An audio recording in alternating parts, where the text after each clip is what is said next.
The University of Calgary's nursing program is, of course, world-class. We arrived here in 2007, so we're nicely established. We have a number of graduates who've completed the program and are back in practice. I was asked to come for a couple of months and to help out here and establish the program, and I fell in love. The students were amazing and I loved being here, so I stayed. When faculty first get here, they experience a fair bit of disequilibrium in terms of their pedagogical style coming from Canada and matching that with the pedagogical needs here. You really have to learn how to change your teaching strategy on the fly. There's so many things that are different culturally, not just the way they look. So for us, that's an adjustment as well, to get used to looking at girls who are totally covered, and many of them you only see their eyes. So it's an adjustment for any teacher going into the classroom. You really need to be able and willing to adapt to new circumstances, new learner needs, the student needs, and new pedagogical styles. The education system here is much more by rote than what we're used to in North America.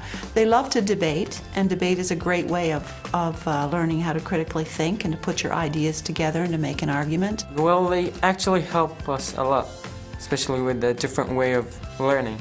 Like some of us learn by seeing things, some of us learn by talking about it. Difference in lots of ways, but you know, in lots of ways they're the same too. I love that they're outspoken and demanding. What happens in the classroom sometimes is students will switch to their first language, to Arabic, and the one who is able to perhaps, who has a better grasp of the academic English may translate or update the other person in Arabic.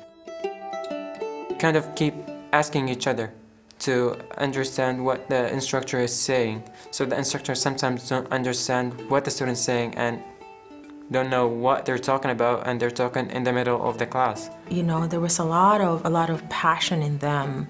You know, the only thing that was holding them back is, you know, they felt that, you know, they did not speak English well.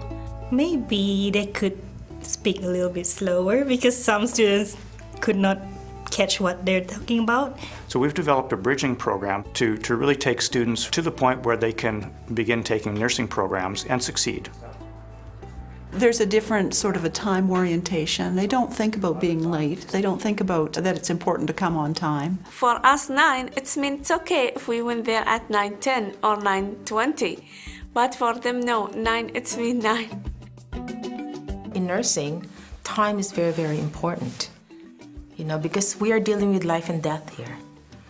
They need to be tough with us because it's nursing. We are studying nursing, so this is the patient's life in our hand. We want students to access the teaching and learning environment, and in order for them to do that, we must understand where they're coming from. Quite often, prayer times will overlap with class start times.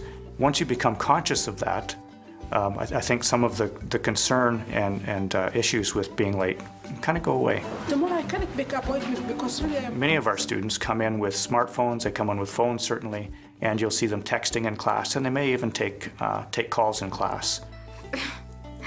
It's a problem, like even with me, but we are trying to change that because nowadays we have the BlackBerry and the iPhone, iPads, yeah, and it's like an addiction.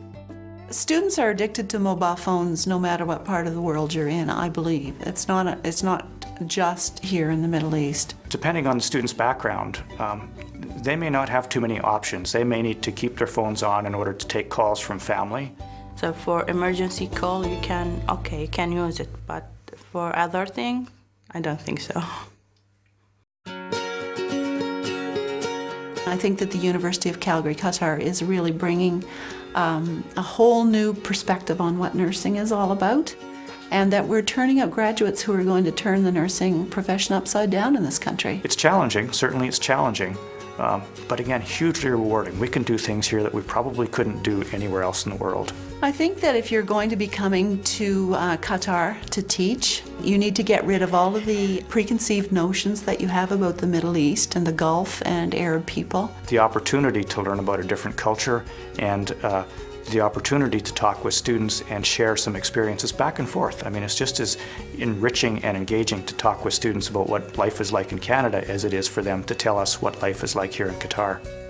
I find it so fascinating, and I think if you're going to come here, you need to be fascinated. People here are very welcoming and very warm.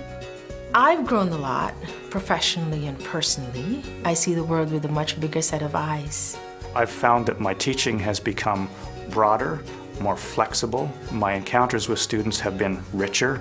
I'm having a fabulous experience here.